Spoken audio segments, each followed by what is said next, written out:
Diketahui episode sebelumnya Aldebaran yang diperankan Arya Saloka mengalami kritis karena kecelakaan. Namun ternyata Mas Al mampu melewati masa kritis tersebut. Terbukti dari unggahan Insta Story Arya Saloka, Rabu tanggal 28 April tahun 2021. Dalam unggahan tersebut Arya Saloka tampak sedang siap melakukan syuting salah satu adegan terbaru yaitu menggunakan masker wajah. Arya Saloka menyebut bahwa itu merupakan salah satu skene yang ada di cerita Ikatan Cinta. Namun tak terduga, ternyata bukan hanya Arya Saloka saja yang memakai masker wajah.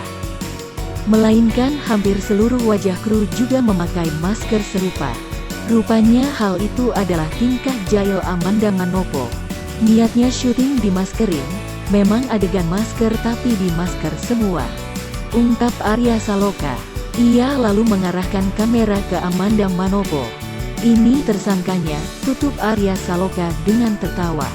Amanda Manopo terlihat tersipu tanpa merespon Arya Saloka, lalu kemudian pergi.